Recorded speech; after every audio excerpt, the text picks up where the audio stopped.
From Catwoman to Uncastable, what happened to Eartha Kitt?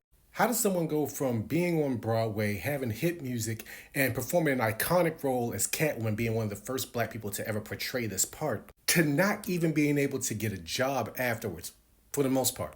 It all happened because Eartha Kitt decided to speak her mind. You see, back in 1968, she went to the White House for a luncheon. And during this luncheon, she was actually asked what were her views on the Vietnam War. Well, Eartha Kitt was never one to bite her tongue. Kitt was asked by the First Lady what were her views, and she said, "You send the best of this country off to be shot and maimed. No wonder the children rebel and take pot." During a question and answer later, she stated, "The children of America are not rebelling for no reason. They are not hippies for no reason at all. We don't have what we have on Sunset Boulevard for no reason. They're rebelling against something. There are so many things burning the people of this country, particularly mothers.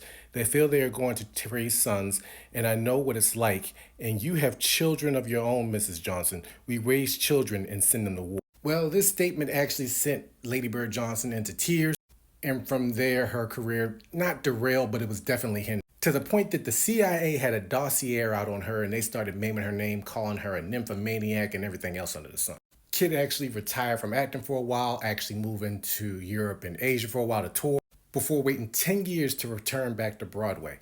She would later return to Hollywood in the early 90s in movies like Boomerang, which was like my introduction to the character, and ooh, wow, now I understand why I love Catwoman, as well as taking on voice acting and appearing in movies like Ernest Scared Stupid. In the 2000s, she endeared herself to a whole new generation, becoming the voice of Yzma in the cult classic The Emperor's New Groove. And in my honest opinion, she pretty much stole that movie. It's crazy what the career trajectory for her would have been if she had just kept, I guess, quiet. But if you knew her as a kid, that wasn't going to happen.